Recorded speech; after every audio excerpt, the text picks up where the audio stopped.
move something by own. We started something. तो वहाँ से हमारा कुछ सिलसिला बना. फिर मैंने मार्केट में मुझे जो प्रोजेक्ट्स थे वो दैट इज़ कुछ गवर्नमेंट के प्रोजेक्ट्स थे और कुछ हमारे पास इंटरनेशनल प्रोजेक्ट्स थे, लेकिन वो प्रोजेक्ट्स में हमें लोग ऐसे चाहिए थे जो काफ़ी टेक्नोलॉजिकल भी एडवांस्ड हो और मैनेजमेंट साइड पे भी एडवांस्ड हो. तो हमने जब कोई इंटरव्यू कंडक्ट किए तो we couldn't find any person कि हमें वो इस लेवल का आदमी मिल जाए. तो फिर मैंने सोचा कि हम इनको ट्रेनिंग ऑफ़र कर देते हैं कि अगर ये करना चाहें तो हम इनको ट्रेन करेंगे और देन उनको हमने फिल्ट्रेशन ऐसे करेंगे कि हम चार्जेस में ट्रेनिंग कराएंगे. तो जो इंटरेस्टेड होगा कोर वो आ जाएगा, जिसको नहीं करना होगा वो चला जाएगा. तो करीब 250-300 हमने इंटरव्यू कर लिए थे. तो 200 लोगों ने हमें कहा कि हमें आप ट्रेनिंग हम पैसे देके करेंगे और आप हमें रखें. तो फिर हमने सोचा कि now we should have to move like some another entity. और हमने 3D एजुकेटर्स थी मेरे पास पहले भी, but that was working in England only on the corporate side. बट फिर हमने कहा कि हम पाकिस्तान में भी इसको इस तरीके से ओपन कर लेते हैं. तो we started unfortunately 3D educators Pakistan as well. But obviously training is my passion also, and wherever I have been, so I have basically opened a small training center over there and sharing my experiences, and also call the people to share their experiences and equip the people. And this is like, you know, one of the like value added services that you are going to give in to people, and it's a flowing sort of thing. So अल्हम्दुलिल्लाह पाकिस्तान में भी रहते हैं और जाते आते रहते हैं with respect to different projects. So इस वक्त हमारी मुख्तलिफ ऑर्गेनाइजेशंस काम कर रही हैं, जिसमें यह एक 3D सोल्यूशंस है, एक 3D टेक्नोलॉजी है that is sheet metal organization which is involve in the sheet metal business in the mechanical side, and also mashallah is also very much growing, but right now situation is very bad in Pakistan, so stuck in different aspect. And another organization is Perceptron Global, and that Perceptron Global is basically it is a UK based organization, and we are totally provide the solution of the AI. Because my first PhD actually is done in 2004 in AI. और मैंने जो काम किए थे उस वक्त जब मैं मार्केट में लेकर उनको सोचा कि कुछ करें, तो still at that time the international market is not very much prepared to opt that sort of technology in their businesses. Even though we try to give the messages and try to like different solution, but we understand that right now this is not the time. Then we can go. Still the people are working on the same legacy systems, the applications and infrastructure, and obviously there was a constraint in the market with respect to the infrastructure and different. So फिर 2012 में कुछ आवाज़ें आना शुरू हुई, तो हमने कहा यार कि लग रहा है कि कुछ दुनिया में AI की कुछ बातें होना शुरू हो गई हैं. तो हमने फिर उसमें अपने लोगों को बुलाया, कुछ US में बैठे हुए थे, कुछ वहाँ बैठे हुए थे UK में, कुछ सऊदीया में थे. तो that's why basically we started this Perceptron Global organization, and it's a pure AI based organization. इसकी सबसे बड़ी खूबी ये है कि किसी वक्त आपको टाइम मिलेगा, बल्कि AI है, बल्कि आपके इस कोर्स में भी ऑलरेडी है, तो मैं इंशाल्लाह उस पर डिस्कस करूँगा कि हम जब काम कर रहे थे there were about 57 domains of the AI, but now it is now confined into the 5 major areas of the AI. अब उस 5 में से हम 4 पे काम करते हैं, रोबोटिक्स को छोड़ के.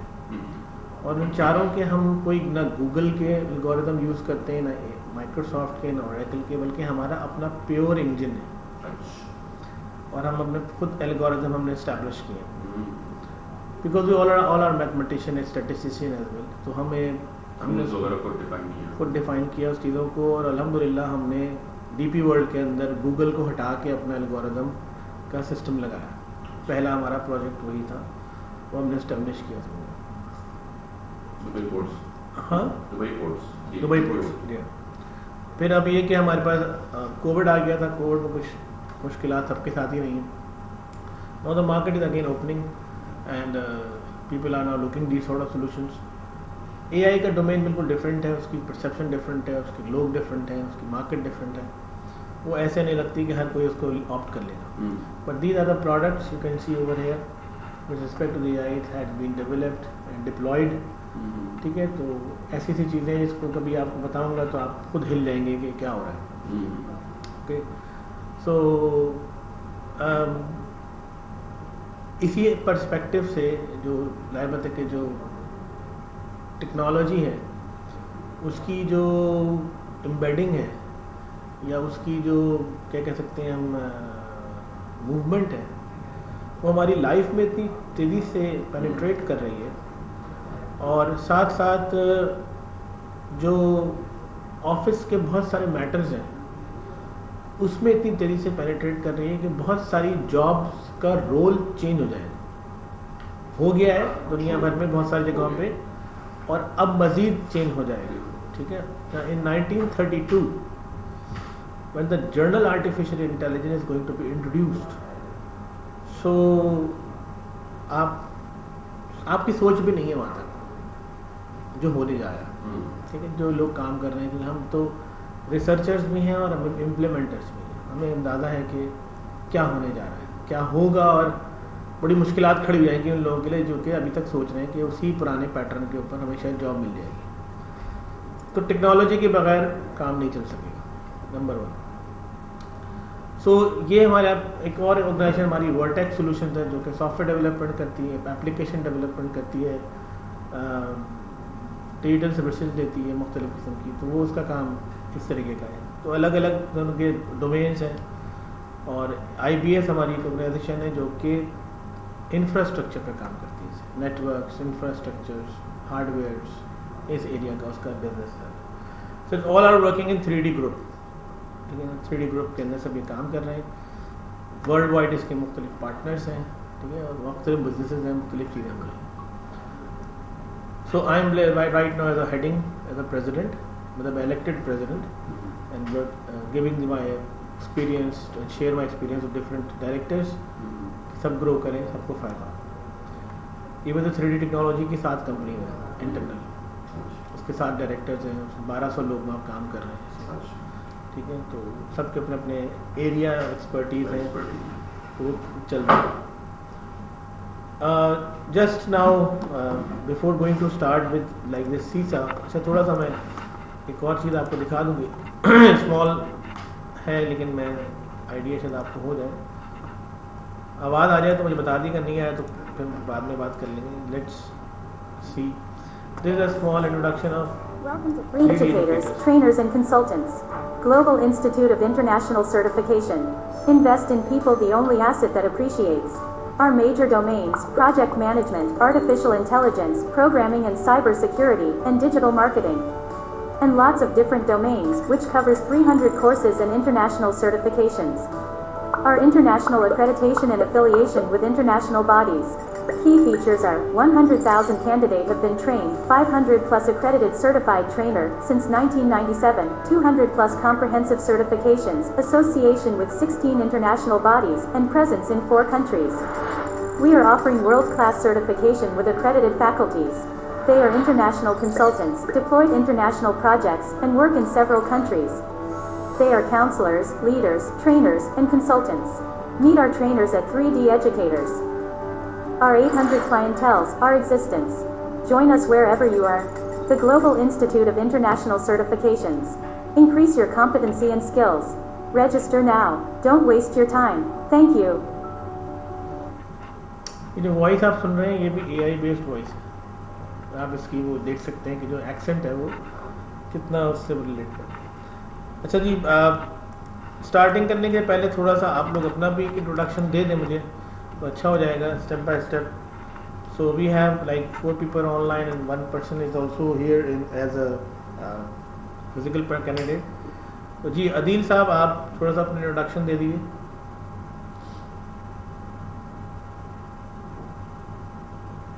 जी अदील साहब, can you hear me?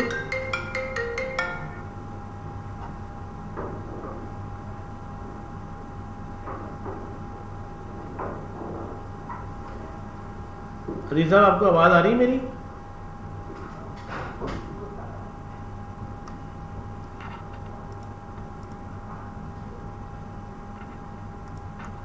Okay जी, देवानंद आप अपना इंट्रोडक्शन दे दीजिए थोड़ा सा।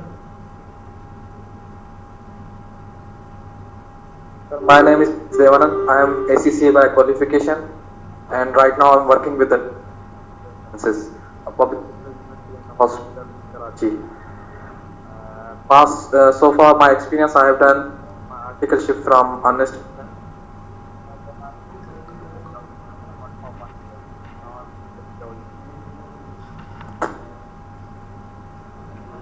आवाज़ स्लो आ रही है जी। इब्राहिम साहब please. Ji sir, I'm ACCA and CPA Canada as well, and currently I'm doing a job in State Life as a Deputy Manager Internal Audit, and just hope so I'm pursuing CISA for my professional career. So that's my educational and professional background. That's it. Okay, Dishan please. Assalamualaikum everyone, this is Ishan. I'm based in Saudi Arabia. I'm a General Manager for Compliance and Risk Management Department, and mainly in the automotive and diversified passenger handling. Okay, thank you जी। आप अपना introduction. मेरा नाम मरकम है। Education wise I have a bachelors in financial investments and I have a masters in project management. और मेरा ताल्लुक जो है कपल ऑफ इंडस्ट्री से है, under the same company. Aerospace से भी है, एयरक्राफ्ट के इंजन ऑयल्स वगैरह, लुब्रिकेंट्स वगैरह जो है हम लोग वो उसकी जो है वो मार्केटिंग और सेलिंग करते हैं। दुबई बेस्ड कंपनी है, उनका ऑफिस जो है मलेशिया में और टर्की में है, और दोनों स्टेशन पे, तीनों स्टेशन पे मैंने जो है वो as a regional representative director जो है वो काम किया है। और एरोस्पेस के अलावा जो है हम लोग ग्रेन्स एंड ट्रेडिंग जो है वो भी होता है, जो बेसिकली पाकिस्तान से एक्सपोर्ट्स वगैरह जो होती है उनको मैनेज किया जाता है दुबई से। तो बाकी जो जिस तरह अभी भाई ने कहा कि सीसा जो है बेसिकली वो थोड़ा सा एक इंटरेस्ट भी है IT रिलेटेड। मेरा 98 में मैंने C++ प्रोग्रामिंग भी की थी और A+ की ट्रेनिंग भी कर चुका हूँ, लेकिन उसके बाद ऑब्वियसली कॉमर्स रिलेटेड और मैनेजमेंट रिलेटेड रोल से जो है थोड़ा ताल्लुक रहा है, तो इसकी वजह से जो वो छोड़ चुके हैं। लेकिन आउट ऑफ इंटरेस्ट है see how things are going. और बेसिकली रिपेयर मैनेजमेंट वगैरह जो है वो कंपोनेंट्स के वो उसमें मेरा बैकग्राउंड भी है, और मशीन लर्निंग और इसकी तरफ थोड़ा सा रुझान है। तो बेसिकली मैंने ओके, थैंक यू एवरीबडी। आप सब लोगों का शुक्रिया कि आपने अपना इंट्रोडक्शन दिया। Mostly the people are actually coming from the accounts and audit side background, तो ये अच्छा है, बड़ी अच्छी बात है कि आप लोगों का बैकग्राउंड जो है वो अकाउंट से है और सीसा के अंदर जो है वो क्या कहता है क्या नहीं है। तो थोड़ा सा हम अभी आगे चलते हैं, इसको ब्रीफ करते हैं कि जी what is certified information system auditor. अच्छा, थोड़ा सा बैकग्राउंड लेते हैं इसाका का और the importance of the certifications today, right. तो जो इसाका है दुनिया में वैसे तो जो हम अभी थोड़ा सा देखेंगे भी कि कंप्यूटेशन क्या है, व्हाट इज़ कंप्यूटेशन, राइट। और कंप्यूटेशंस में अगर हम आते हैं तो ये कोई आज की बात नहीं है कि कंप्यूटेशन पर बात जो है वो कोई सिर्फ आज के दौर में हो रही थी, बल्कि कंप्यूटेशन के बाद जो बात हो रही है वो 1000 साल पुराने से पहले से हो रही है, ठीक है। But when I basically started my PhD in AI, तो मैंने एक बुक मुझे लंदन लाइब्रेरी के अंदर मिली, and that book was written by the Dhaka university professors, and it was around 200 years old back in book which talks about this sort of computation and AI. And AI जो thought process है वो बहुत पुराना है, but obviously उसकी जो एक proper implementation या उसका मैकेनिज्म जो है वो कब इंट्रोड्यूस हुआ और वो कब फीजिबल हुआ, तो वो इस एरिया में हुआ, इस टाइम पीरियड में हुआ। 1917 से 1700 से यानी 17th सेंचुरी से जो है वो क्लासिकल फिजिक्स जो थी वो डाई होना शुरू हुई और मॉडर्न फिजिक्स का आगाज़ होना शुरू हुआ। अब इन दोनों में क्या डिफरेंस था, क्या चीज़ें थी, वो ये थी कि जो क्लासिकल लेवल पर बात हो रही थी वो थ्योरेटिकल बेस पर बात, उसमें कोई चीज़ जो थी वो मैथमेटिक्स उसकी मौजूद थी, लेकिन कोई ऐसी मशीन अवेलेबल नहीं थी जिसके थ्रू वो उसको इम्प्लीमेंट किया जा सके। लेकिन उस ज़माने में 1800 सेंचुरीज़ में मशीन बनना शुरू हुई, आइंस्टाइन ने थ्योरीज दी, बहुत सारी चीज़ें सामने आई, लोगों ने करके दिखाया उसको, उसके फॉर्मूले को इम्प्लीमेंट किया गया। और आपको पता होगा कि दुनिया का जो पहला कंप्यूटर है that was build in 1935, mechanical computer. अस्सलाम वालेकुम, आइए आइए। अगर एसी की रिक्वायरमेंट तो खोल दो। नहीं, मैं थोड़ा सा अपनी जगह शिफ्ट कर दूँ। जी हाँ, वहाँ बिल्कुल वहाँ आ जाइए,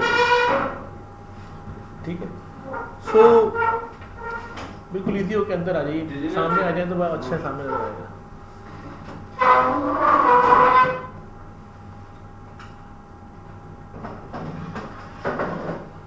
कैसे हैं आप, ठीक है सर? कैसे हैं आप? कैसे हैं? अल्हम्दुलिल्लाह। अच्छा, ये कोई रोड जाम था काफी? ये तो जैम है, और ये आपको पता है आजकल वो मैच हो रहा है तो और जैम हो रहा है। ये मुझे नाम नहीं था मैच की वजह से। हाँ, मैच की वजह से जैम है, अभी 2-3 दिन अल्लाह खैर करेगी जाम ही रहेगा। तो सॉरी, तो मैं ये बता रहा था कि बेसिकली जो क्लासिकल पीरियड से मॉडर्न पीरियड की तरफ जो फिजिक्स में लोग आए, तो वहाँ पे जो डिफरेंस था वो ये था कि हम जो थ्योरेटिकल बात कर रहे थे वो थ्योरेटिकल बात मैथमेटिकली तो प्रूफ हो रही थी, लेकिन हम उसे इम्प्लीमेंट करके नहीं दिखा सकते थे। अभी हम उसकी कुछ नई आजकल के हवाले से कुछ बातें करें, जैसे क्वांटम फिजिक्स है कि वो थ्योरेटिकली तो प्रूव हो रही है, लेकिन उसकी मैथमेटिकल हमारे पास चीज़ें मौजूद है, लेकिन it's not existing right. Same as हमारे पास जो है वो उस ज़माने में भी ऐसा होता रहा। और सबसे पहली जो हम कंप्यूटेशन करते हैं, मतलब हम अगर हम किसी कंप्यूटेशन की बात करते हैं तो हम कहते हैं मिसाल के तौर पर आप लोग सब लोग हैं उसके जो 2+2 वाले, ओके, तो आप कहते हैं ये आंसर क्या आएगा? 4 आएगा, ठीक है। But how it's done through calculation, not computation. Calculation में क्या है कि कैलकुलेशन में this 2 is a number, and plus is a operator which the machine knows, कि ये 2 है या 1 है या 0 है या 5 है, whatever, प्लस है, माइनस है, डिवाइड है, मल्टीप्लाई है या रिमाइंडर ऑपरेटर है, परसेंटेज है, इतना मशीन को पता है, इतना हमने इसको समझा दिया है। तो it actually done by the calculation, okay, it's a calculatory process, ठीक है। It's basically done by the arithmetic operators,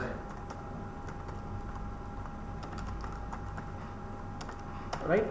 मगर ये काम तो बहुत पहले से हो रहा था। जब 1935 में पहला कंप्यूटर इस्टेब्लिश किया गया और वो मैकेनिकल बेस्ड था, तो सबसे पहला काम क्या गया? एडिशन की गई 2 नंबर की, और 5 मंजिला ऊंचा कंप्यूटर था, 1000 लोग काम करते थे, and they have done no not card भाई, vacuum tube, huge vacuum tubes, right, not a small vacuum tubes, huge vacuum tube. और ये 2+2 = 4 का आंसर उस कंप्यूटेशन से लिया गया। आप कहेंगे आप क्या फर्क है सर? फर्क ये है कि now we represent A + B = C। This is first time done by the machine. किसी चीज को A कहा गया और the machine cannot understand what is A, but we are trying to give the message to machine that what is A, and then it's going to be converted by the analysis, by the analytical process, ठीक है। तो जब analysis I और analytical process add हुआ, तो अब हम machine को कुछ भी समझा सकते हैं, whether it is A, whether is अलिफ, ठीक है, whether it is B, whether it is 1 2 3, whether it is at the rate, or whether it is anything। तो ये जो प्रोसेस था पहली दफ़ा इस प्रोसेस को डन किया गया 1935, but again it is not possible for any user. एक टेक्नोलॉजी आई जिसका नाम था सेमीकंडक्टर। ठीक है, आपने नाम सुना होगा, सेमीकंडक्टर का नाम सुना है? जी कंडक्टर होते हैं जिसमें से करंट बह जाता है, जी। इंसुलेटर वो होते हैं जिसमें से करंट नहीं बहता है। तो सेमीकंडक्टर क्या होते हैं? पार्शियली फ्लो अलाउ करते हैं। पार्शियल फ्लो अलाउ करते हैं। ये बिल्कुल आपने लॉजिकल जवाब बिल्कुल सही दिया है, लेकिन बड़े मज़े की बात यह है कि सेमीकंडक्टर्स जो हैं, अगर आपने 9th में वो पीरियोडिक चार्ट देखा हो केमिस्ट्री में, सिलिकॉन की बेसिकली होता है ऐसा is one of the element. जिस एलिमेंट के आखिरी शेल में 5 इलेक्ट्रॉन रह जाएंगे या होंगे, वो ग्रुप 5A का एलिमेंट होगा, and that element can behave as semiconductor where the really the silicon यानी रेत is available very much in the world, और वो रेत जो है वो आपके पास जो है वो, ठीक है ना, वो रेत जो है वो आपके पास अवेलेबल है, और वो जाहिर बात है कि उस रेत की बेसिस के ऊपर आप सिलिकॉन को एज सेमीकंडक्टर यूज कर रहे हैं। ये जो सेमीकंडक्टर जब स्टैब्लिश हुआ, इसकी बहुत लंबी चौड़ी थ्योरी है, जाहिर बात है इसमें हम नहीं जाना चाहते, लेकिन इसके आने के बाद दुनिया में एक रेवोल्यूशन आ गया। यानी कि वो जो वैक्यूम ट्यूब्स जो कि टन्स में और मीटर्स में थी, ठीक है, it's become into the like in this drop and the first pin diode was established in 1945। Pin diode, pin के ऊपर एक डायोड बनाई गई, ठीक है ना, जो कि ट्रांजिस्टर बाद में उससे बना, फिर बहुत सारी चीजें बनी, and the first desktop machine came into the market in 1967। ठीक है, ये किसने बनाई? ये IBM compatible machines, right? IBM compatible machine with 360 and the operating system was ZDOS, not DOS, ZDOS। MS-DOS आई फिर 1971 में, ठीक है। तो ये वो भी अलग है कहानी। वो LIMP first machine was established bye lotus, Intel and Microsoft 4004, and the first time MS-DOS 1.0 came into the market, जिसमें माइक्रोसॉफ्ट ने कहा जी कि हम काम करेंगे ऑपरेटिंग सिस्टम पे, लोटस ने कहा हम काम करेंगे नहीं डेटाबेस पे, और इंटेल ने कहा कि हम काम करेंगे हार्डवेयर पे, ठीक है ना। तो ये लिम जो कंपनी थी, that is Lotus, Intel and Microsoft, then they distributed, और हुआ ये कि लोटस नहीं जा सकी आगे उस लेवल पे, लेकिन माइक्रोसॉफ्ट और इंटेल बहुत आगे निकल गए, ठीक है। अब यहाँ पर हमारे पास जो समझ में आने वाली बात है वो ये है कि मशीन जब आई मार्केट में, जो कि डेस्कटॉप बेसिस पे थी, तो वो किसके लिए आई थी? यूजर्स के लिए, बिजनेस के लिए आई थी, ठीक है ना, बिजनेस के लिए आई थी। मिलिट्री में तो खैर, डिफेंस में तो आती ही चीजें, डिफेंस में सबसे पहले दुनिया में सबसे पहले टेक्नोलॉजी आएगी वो डिफेंस में कमर्शलाइज हो जाती है। लेकिन इस मशीन ने इतना तहलका मचाया कि 10 मिलियन मशीन 2 महीने में सेल हुई, ठीक है। यानी IBM was gone in the market. 1964 के अंदर IBM डाउन साइजिंग की तरफ था और सोच रहा था कि हम बंद कर देंगे कंपनी, और एक और थ्योरी उनके पास आई, और वो थ्योरी एक आपने नाम सुना होगा, टोटल क्वालिटी मैनेजमेंट, शायद TQM जो है वो भी जो है वो जो जापानीज था, ठीक है ना, वो लेकर आया पहले वहाँ जापान में कि मेरी बात सुन लो, मैं जो कहना चाह रहा हूँ। उन्होंने उसकी बात नहीं सुनी, और उसके बाद वो उसका नाम था, उसका नाम मैं भूल रहा हूँ,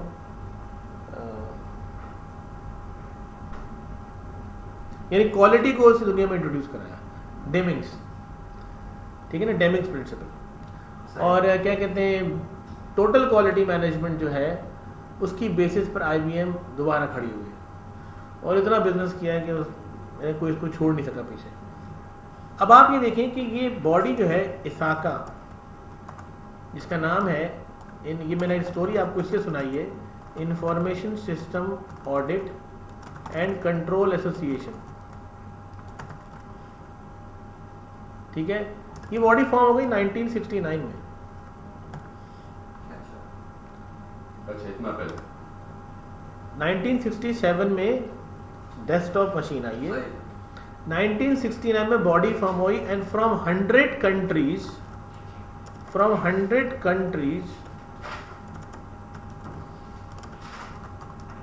ठीक है ना, there we have 28,000 members in this society. 69 के बाद ठीक है, अब 100 आप कंट्रीज में सर उसका सिस्टम होता था इतना, यही तो मैं आपको समझाने की बताना चाहता। अब आप सोचेंगे ये this figure is not from me, this figure from ISACA, ठीक है।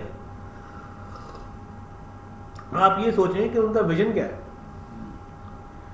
कि at that time nothing is going to be like, and might be there very small piece and chunk of industry is going to be like converge into the technology for computerization, लेकिन उन्होंने सोचना शुरू कर दिया कि audit होगा और information system audit होगा, और होना ठीक चाहिए, है, और होना चाहिए, उसकी रिक्वायरमेंट होगी, ठीक है, यूनिफॉर्मिटी होनी चाहिए। ठीक है। तो बताने का मकसद ये है कि जो सोच है वो कहाँ की है। जो मैं कह रहा हूँ 1000 साल पहले कंप्यूटेशन पे काम होना शुरू हो गया था दुनिया में, ठीक है ना। हमारे पास मशीन नहीं थी, लेकिन मशीन बनी तो मशीन बनने के 2 साल बाद ही उन्होंने उसकी बॉडी बना दी, और बॉडी बनाने के बाद उसकी सारी रेगुलेशन, और अगर आपको मैं दिखाऊंगा आप पागल हो जाएंगे, इतनी रेगुलेशन है कि 1978 में उन्होंने पहली दफा पेपर लिया है सीसा का। 1978 में first paper of the CISA they have conducted in 12 languages in 200 location at a time over the world, जिसमें हिब्रू में पेपर लेते हो। यस, ठीक है ना। तो द विजन इज व्हाट, कि जब आप विजन सोचें क्या होगा।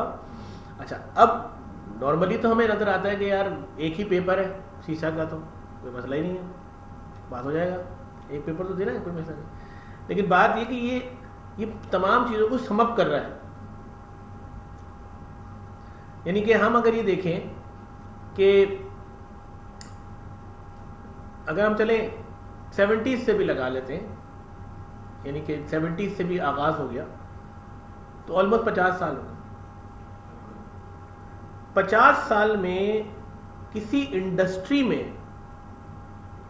500 साल तक इतनी तरक्की नहीं हुई जितनी के आईटी में हुई। मैं खुद उसका गवाह हूं, पैराडाइम शिफ्ट मैंने अपने हाथों से किया। मैं 90s से मैं काम कर रहा हूँ, स्पेशली 20 से फर्स्ट सेंचुरी के बाद तो ये बिल्कुल रैपिड है। 90s से मैं काम कर रहा हूँ। 90s से मैं पंच कार्ड मशीन भी मैंने थोड़ा बहुत काम किया उस पर, लेकिन मैंने कमोडोर कंप्यूटर से काम शुरू किया था, और XT और 80 और 386 और 486 और पेंटियम, हर टेक्नोलॉजी और सर्वर टेक्नोलॉजी और मेन फ्रेम टेक्नोलॉजी, हर टेक्नोलॉजी पे मैंने काम किया। और मैंने जो चेंजेस देखी, मतलब टेक्नोलॉजी वाइज, क्योंकि I am basically also programmer as well, और मैं लो लेवल का भी प्रोग्रामर हूँ, माइक्रो कंट्रोलर और माइक्रो प्रोसेसर दोनों का, ठीक है। तो मुझे तो हर चीज़ का पता है, एक बिट बाइट का पता है कि क्या हो रहा है अंदर, ठीक है। तो जो उसकी जो मूवमेंट है इतनी तेज, इतना हो गया कि हम पहले हर चीज़ पे काम कर लेते थे, अब हम नहीं कर सकते, अब नहीं कर सकते। वो भागने की वजह ये थी, मैंने शुरू में इंट्रोडक्शन में कहा था कि C किया, फिर C++ किया, फिर 6 महीने बाद जो एक आगे विजुअल आ रहा है, तो मैंने कहा भाई ये मेरे बस का काम नहीं, विजुअल C++ आपका काम नहीं, सही बात है। तो ये मैं बता रहा हूँ कि ये this is the introduction of ISACA, ठीक है। अब आप सोचें कि ना उस ज़माने में फ़ोन था, अमेरिका में फ़ोन था, लेकिन इतना नहीं था कि बहुत तेज़ी से वो हर कंट्री में होता। लेकिन उन्होंने 28,000 मेंबर जमा कैसे किए, और उन मेंबर से काम ले रहे हैं। फिर आप ऐसा नहीं है कि वो खाली मेंबर हैं, नॉट स्लीपिंग मेंबर्स नहीं है वो, ठीक है, दे आर एक्टिव मेंबर्स, और वो काम ले रहे हैं आप उनसे काम करवाया आपने। तो ये तो उसका बैकग्राउंड है, ठीक है ना। बेसिकली उसका क्या है, ये उसका बैकग्राउंड है, जो कि इसाका का बैकग्राउंड है कि उन्होंने कब क्या शुरू किया।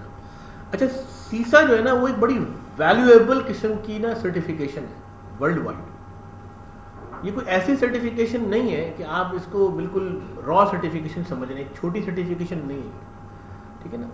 ये एक बड़ी, एक एम्पावर्ड किस्म की सर्टिफिकेशन है, और इसकी एक बड़ी वैल्यू है वर्ल्ड वाइड, ठीक है। जैसे कि चार्टर्ड अकाउंटेंट एक सर्टिफिकेशन है, जैसे कि ACC आप करें में सर्टिफिकेशन है, ऐसे ये IAS ऑडिट की सुप्रीम सर्टिफिकेशन। हमारे यहाँ मसला ये है कि हम छतरी उल्टी पकड़े हैं अभी तक। हम अभी तक फाइनेंशियल ऑडिट से चलते हैं, ठीक है। दुनिया फाइनेंशियल ऑडिट से अब नहीं चल रही है, ठीक है ना।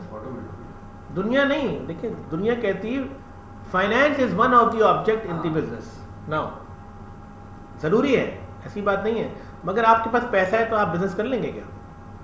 जरूरी पता है वैसे, ठीक है ना, आप नहीं कर सकते बिजनेस।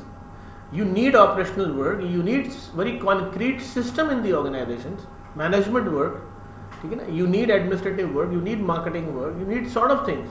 तो आपको ये बहुत सारी चीज़ें चाहिए होती हैं, और उस पॉइंट ऑफ व्यू से आप जो हैं, फिर जाहिर बात है कि वो चले गए हैं कि दुनिया सारी चीज़ ऑटोमेट जब हो जाएगी तो कुछ चीज़ें मैंडेटरी रहेंगी कि जब तक आप उधर ऑडिट नहीं कर रहे तो इधर करने का फ़ायदा ही नहीं होगा, क्योंकि चीज़ें आपकी सारी की सारी इंफॉर्मेशन सिस्टम बेस्ड हो गई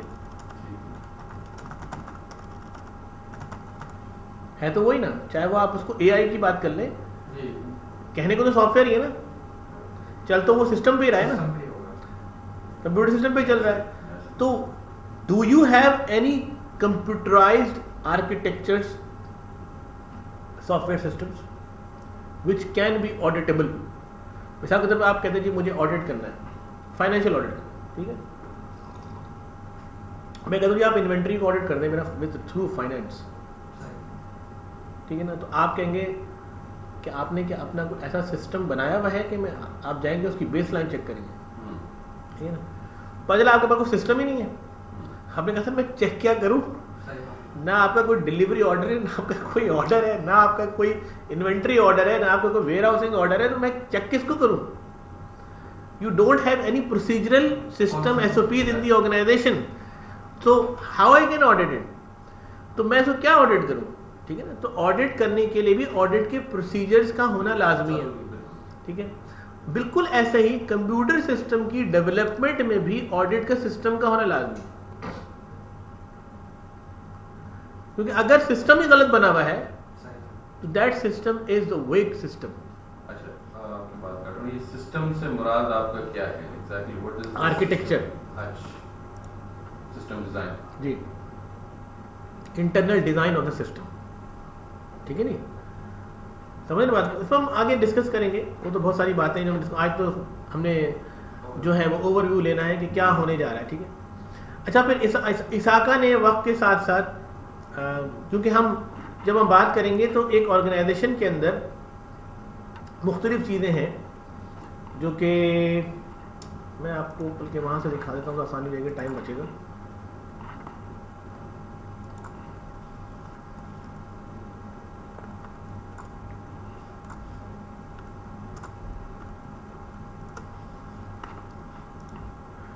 अच्छा, मैं जो बेसिकली एक चीज़ आपको और दिखा देता हूँ, ये जो 3D एजुकेटर्स है इसके ऊपर आपको बहुत सारे कोर्सेज मिलेंगे। इस पर आपको एक और चीज़ मिलेगी, दैट इज साइबरॉन,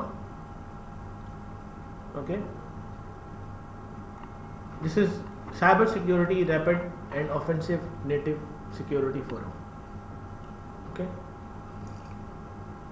ये इसका लोगो है, ठीक है, and this is a registered and copyright and patent लोगो, और ये इसका फ्रेमवर्क है, दैट इज एस्टेब्लिश्ड बाय मी। बिल्कुल जैसे इसाका खोली है तो एक इंशाल्लाह मैं अभी इसको खोलने जा रहा हूँ, ठीक है।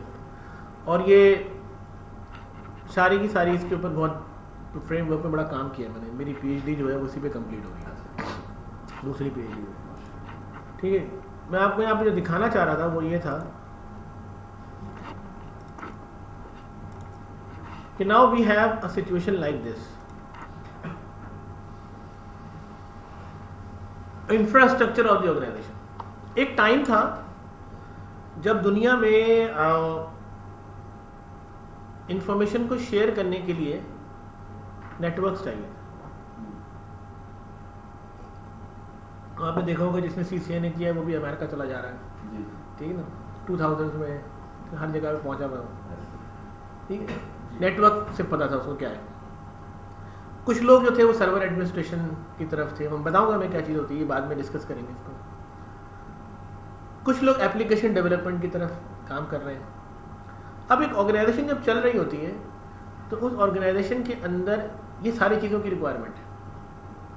उनको एक इंफ्रास्ट्रक्चर चाहिए, वहाँ पे सर्वर्स चाहिए, वहाँ पर उनको एप्लीकेशन चाहिए, वहाँ उनको डेटाबेसेस चाहिए, वहाँ उनको नेटवर्क्स चाहिए, वहाँ उनको प्रॉपर उसकी मैनेजमेंट चाहिए, ठीक है।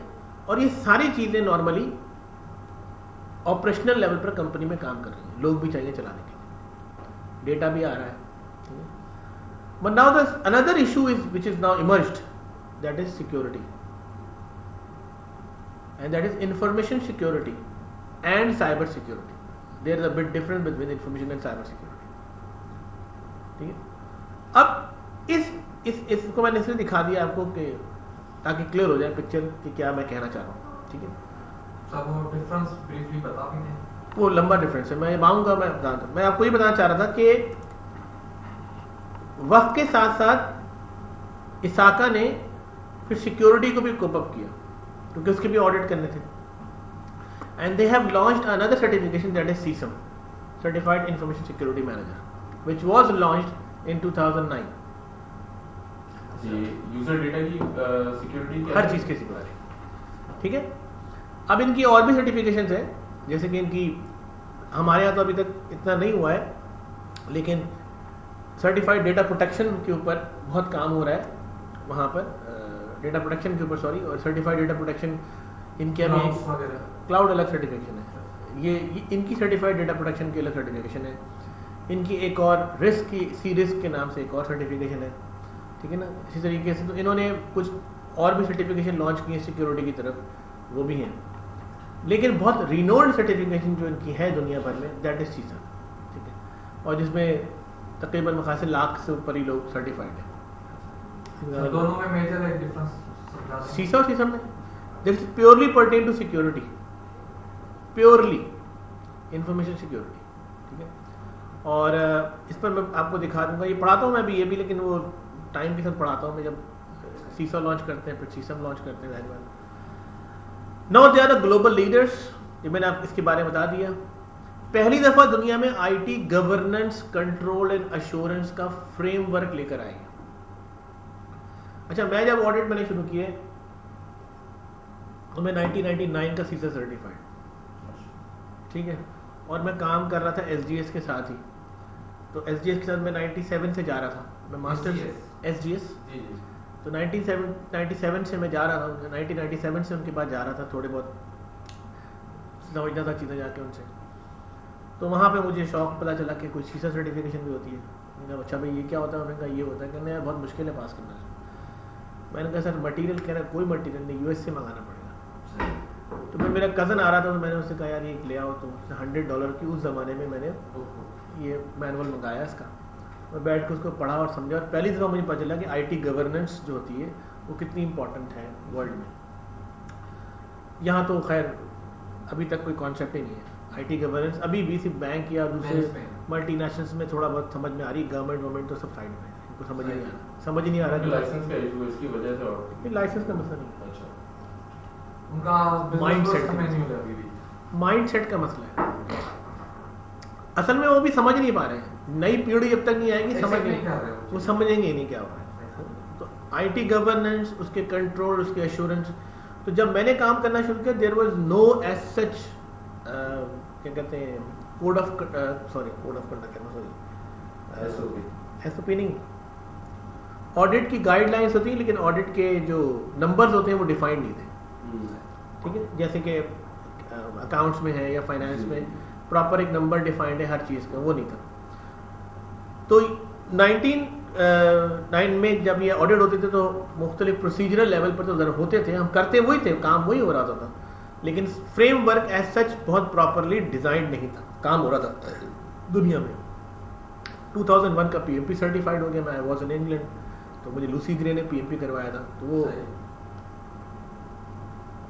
आप समझ लें कि मेरी लाइफ चेंजिंग वो है वो सर्टिफिकेशन उसमें, और मैं यहाँ भी कराता हूँ, यहाँ पे संडे को मैं उसकी क्लास लेता हूँ पीएमपी की, तो ऑब्वियसली वो भी एक उसी तरीके से मैं बताता हूँ कि क्या चीज़ है। खैर, तो उसके बाद जो है 2007 में जाके एक और बॉडी है जिसका नाम है IIA, institute of internal auditors. Institute of internal auditors जो है उसकी एक और सर्टिफिकेशन है, उसका नाम है CIA, सर्टिफाइड इंटरनल ऑडिटर। ठीक है, ये भी USA की बॉडी है। ठीक है, और पाकिस्तान में इसको मैं पाकिस्तान में लेकर आया, इंट्रोड्यूस कराया मैंने। अच्छा। IIA को जब मैं आया तो मैंने इसको इंट्रोड्यूस कराया, CIA मैंने लॉन्च किया, मैंने पढ़ाया लोगों को। और इसके पहले 4 पेपर होते थे, अब इसके 3 पेपर्स होते हैं, लेकिन ये थोड़ा लेंदी। सर नाम था शायद, मैं किसी टाइम पे अटेंड कर रहा, उसाफ किदवाई थे PIDC, वो शायद चैप्टर के मेंबर, पता नहीं प्रेसिडेंट थे क्या थे। उसाफ तो पहले था, उसाफ किदवाई मेरे ध्यान में नहीं। मेंबर तो चैप्टर यहाँ पे बने, लेकिन जब चैप्टर बना था तो मैंने उस पर आर्ग्यू किया था कि चैप्टर गलत बनाया। चैप्टर अभी तो नहीं है ना सर? तो बहुत बड़ा फर्क हो गया उसका, वो गलत बना था तभी तो खराब हो गया। मैंने कहा था उसमें कि इसकी चीज़ें ठीक नहीं हुई हैं। तो मैं बता ही रहा हूँ कि अब 3 पेपर इसके थे, इसमें जो तीसरा पेपर है वो प्योर IAS ऑडिट का है। ठीक है, तो 2007 में IIA का प्रेसिडेंट और इसाका का प्रेसिडेंट साथ बैठे और प्रॉपर तरीके से इसकी चीज़ों को डिफाइन किया। ठीक है, और 2011 में पहली दफ़ा कंप्लीट फ्रेमवर्क इसाका ने लॉन्च किया। तो आप देखिए कब से काम कर रहे हैं, 1969 से, और कब जाके उन्होंने लॉन्च किया उस फ्रेमवर्क को, कि ये है काम किया। जैसे मैंने एक फ्रेमवर्क बना दिया है, मिसाल के तौर पर मैंने एक फ्रेमवर्क बना दिया है, तो मैं इसको अपनी ज़िंदगी में तो नहीं पूरा कर सकता शायद, इसमें बहुत सारी चीज़ें चेंज हो रही हैं, बहुत काम करना है, तो मैं अकेला कर भी नहीं सकता। ठीक है, मैंने एक रास्ता निकाल दिया, अब मैं इसकी बॉडी बनाना जा रहा हूँ US में। ठीक है, अब मैं इसकी बॉडी बना दूंगा, उसके बाद ये काम करेगी, वर्ल्ड वाइड काम करती रहे, लोग आते जाएंगे जाते जाएंगे। This is my value added work, you can say that. तो आपको ऐसे ही वहाँ पर बॉडीज काम कर रही हैं। अच्छा, अब 2011 में इन्होंने बाकायदा तौर पर इसके सिस्टम बनाए, और अब ये जो सीसा है दरबार एक रेस्पेक्टेड किस्म की सर्टिफिकेशन है वर्ल्ड वाइड। और जो फाइनल ऑडिटर्स होते हैं बाहर, जो सर्टिफाइड करते हैं बुक को, ठीक है ना, वो फाइनेंशियल ऑडिटर नहीं है, बल्कि वो सीसा सर्टिफाइड ऑडिटर। इतनी वैल्यूएबल सर्टिफिकेशन है ना, अभी कोई छोटी सर्टिफिकेशन नहीं है। यानी चार्टर्ड अकाउंटेंट के लेवल के लोग भी इनके सामने ले आके रिपोर्ट सबमिट करेंगे, वो कंक्लूड करेगा फाइनल उसको क्या क्या करना है। ठीक है, और वहाँ भी अब चार्टर्ड अकाउंट की खाली वैल्यू नहीं रही है, अब उनको सीसा करना पड़ता है या CA करना, CIA करना। एक्सटर्नल ऑडिट तो सर आस्ते-आस्ते खत्म हो जाएगा, CIA करना नहीं, इंटरनल ऑडिट रहेगा, इंटरनल रहेगा, एक्सटर्नल खत्म हो जाएगा, एक्सटर्नल खत्म हो जाएगा, क्योंकि इतनी मैनेजमेंट के ऊपर जिम्मेदारी आ गई, वो कहेंगे एक्सटर्नल ऑडिट खत्म हो जाएगा। तो ये इस तरह की चीज़ें जो हैं वो हो गई। खैर, तो इस सर्टिफिकेशन की जो मज़ीद चीज़ें हैं वो क्या है, ये तो मैंने आपको बता दिया कि इनकी हर बॉडी की रिक्वायरमेंट्स होती हैं कि आप कंटिन्यूस पढ़ते रहें, करते रहें कुछ ना कुछ। ठीक है ना, CPDs लेते रहें। ये क्यों रखते हैं CPDs, कंटिन्यूस प्रोफेशनल डेवलपमेंट कोई कहता है, कोई CPE कहता है, कंटिन्यूस प्रोफेशनल एजुकेशन, कोई CPD कहता है, कोई PDU कहता है, प्रोफेशनल डेवलपमेंट यूनिट्स कहते हैं, PMP वाले कहते हैं। ठीक है, तो ये जो चीज़ है दैट इज़ बेसिकली व्हाट, कि आप अपनी ज़िंदगी में एजुकेशन साथ साथ रखें, अपडेट करते रहें अपने आप को। ठीक है, और ये सिर्फ IT वालों का काम नहीं, IT वालों को तो करनी ही पड़ती है, वो तो उनकी मजबूरी है बेचारों की, कि टेक्नोलॉजी चेंज हो जाती है, चीज़ें चेंज हो जाती है। लेकिन हर शख्स की ज़रूरत है कि वो अपने आप को अपडेट करे, हर शख्स की ज़रूरत है कि वो कंटिन्यूस लेवल के ऊपर अपने आप को प्रोफेशनल एजुकेशन में इन्वॉल्व रखे। और ये बड़ा ज़रूरी हो गया। माई सेल्फ, मतलब मैं इस वक्त ग्लोबल ट्रेनर हूँ ISO का, PCB कनाडा का, ISO 27001 का lead auditor, lead implementer, BCM का business continuity management, risk management ISO 31000। ठीक है, ग्लोबल ट्रेनर भी हूँ, कंसल्टेंट भी हूँ, ऑडिटर भी हूँ उसको। ठीक है, और इन तमाम चीज़ों के बावजूद मैं एक नई सर्टिफिकेशन को सोच रहा हूँ कि कर लूँ। ठीक है, इतनी सर्टिफिकेशन के बाद भी क्यों, मुझे पता है कि यार ये अब अगर मैं नहीं करूँगा ना तो पीछे हो जाएंगे, कोई नहीं पूछेगा मुझे। ठीक है, तो अपनी तनख्वाह का 20% मैं निकाल के साइड में रख देता हूँ हर महीने, कि ये 6 मैं अपनी वाइफ से भी ये कहता हूँ, भाई इसको नहीं छोड़ना। ठीक है ना, इसलिए कि ये मैंने 6 महीने के बाद अपने आप को अपडेट करना है। आप सोचे नहीं कि ये पैसे पड़ेंगे आपके पास, क्योंकि ये आपके लिए ज़रूरी है अगर आपको मार्केट में रहना है। और आप मार्केट में नहीं रहेंगे तो फिर कहाँ का कुछ कर पाएंगे। तो और जो वेव है ना, टेक्नोलॉजिकल वेव, पहले 5 साल की होती थी, फिर वो 3 साल की हुई है, months में। और अब वो मंथ्स पे बिल्कुल आप कहने चली गई है। साल हम चलो निकाल लेते हैं उसमें, लेकिन मंथ्स पे चली गई। यूनिवर्सिटीज में क्या हो रहा है, यूनिवर्सिटीज का इशू क्यों बना हुआ है, यूनिवर्सिटीज क्यों परेशान है, यहाँ के लोग बच्चे BCS करके निकल रहे हैं, BIT करके निकल रहे हैं, ठीक है ना, और वो जो पढ़ के वो आ रहे हैं पुराना कुछ वो इतना पुराना है कि उन बेचारों को कुछ आता ही नहीं है, तो वो जॉब ही नहीं मिलती उनको। फिर वो हमारे पास आते हैं यहाँ पे सेंटर में, कैसे हम बताएं क्या करें, तो हम कहते हैं भाई क्या कुछ नहीं किया, तुम्हें तो ये भी नहीं पता, तुम्हें तो बेसिक चीज़ें नहीं पता। हाल तो खैर अब ये है कि वो बेसिक भी नहीं पढ़ के आ रहे, सही। इतना बुरा हाल है। फिर हमको बेसिक से पढ़ा रहे हैं, हम बेसिक चीज़ें बतानी पड़ती हैं, फिर हम टेक्नोलॉजी पढ़ाते हैं उसको, फिर हम आगे की चीज़ें पढ़ाते हैं कि क्या करना है। तो इसलिए कंटिन्यूस एजुकेशन आपको सेल्फ लेवल पे भी करते रहना चाहिए। और अगर आप नहीं कर सकते, देखिए बहुत सारी जगहों पर ऐसा था, हम क्यों बैठे हैं, हम क्यों, आप मेरे पास क्यों आए, वजह क्या है? वजह ये होती है कि आप मुझसे ज़्यादा काबिल होंगे, मुझसे ज़्यादा चीज़ें जानते हो सकता है, मगर आपके पास टाइम नहीं बचता, आप बाउंड नहीं होते, ठीक है ना। जब आप कहीं पैसे दे देते हैं, ठीक है ना, या आप एग्ज़ाम की फीस दे देते हैं, तो फिर आप कहते हैं यार पेपर देना है, तैयारी करनी है, कुछ भी कर ले, ठीक है, एनी हाउ। तो फिर आप जाते हैं वहाँ पे, और वहाँ जाके आप प्रॉपर तैयारी कर लेते हैं, पढ़ लेते हैं इस चक्कर में। वरना दुनिया भर में ऐसी है, जो प्रोफेशनल एजुकेशन के सेंटर्स हैं वहाँ पे लोग आते सिर्फ इसलिए।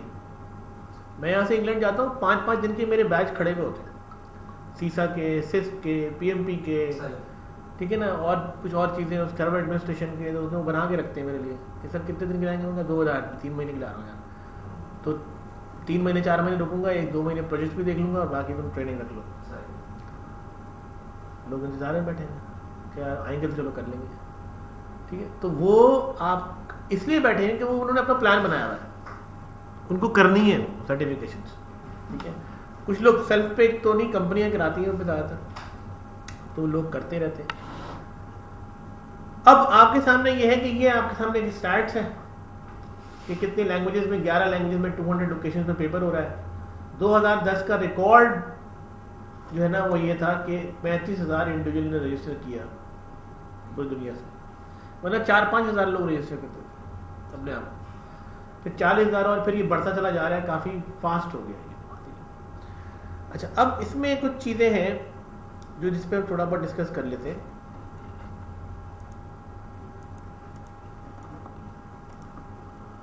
कि जी आप क्यों करें सीसा।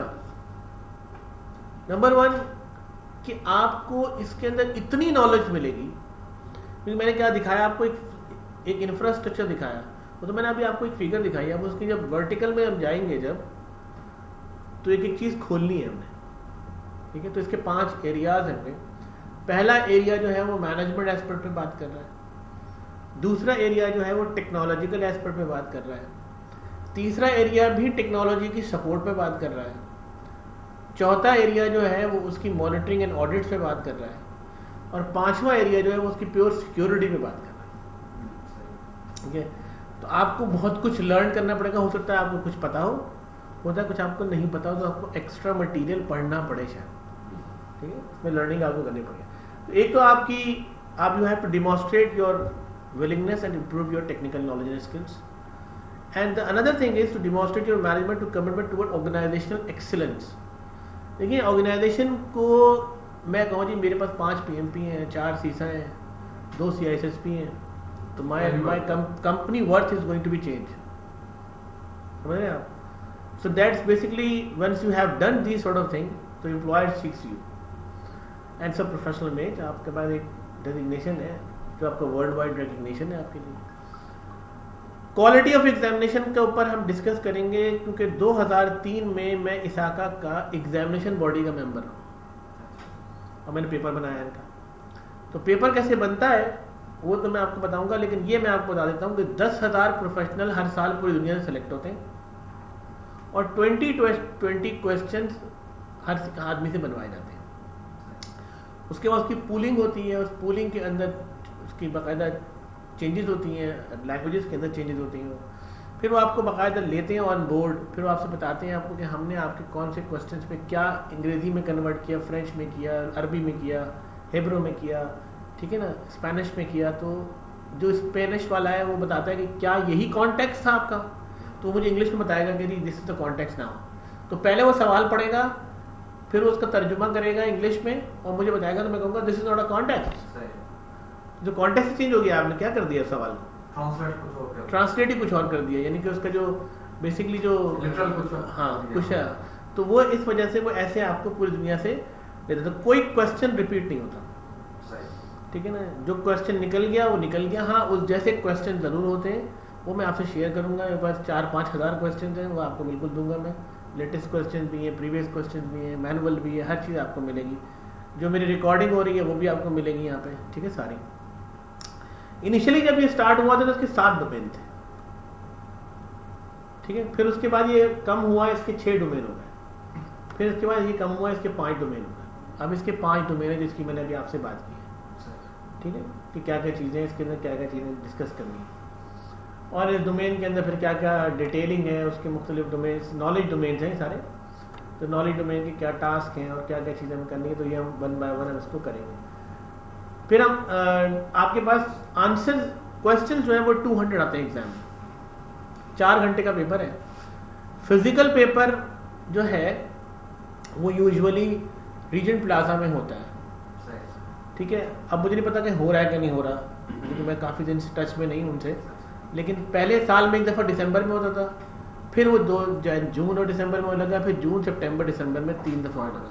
लेकिन अब इन्होंने कर दिया इसको ऑनलाइन।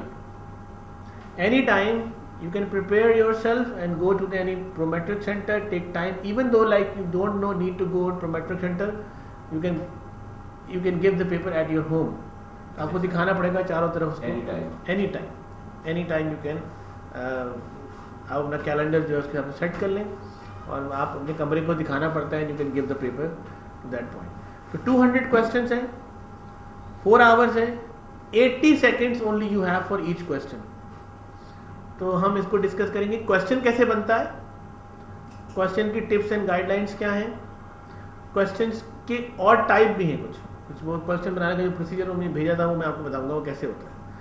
और मल्टीपल टाइप क्वेश्चन है, एक ही आंसर करेक्ट है उसमें, ठीक है ना। ऐसा नहीं है कि मल्टीपल क्वेश्चन जो उसके करेक्ट होंगे।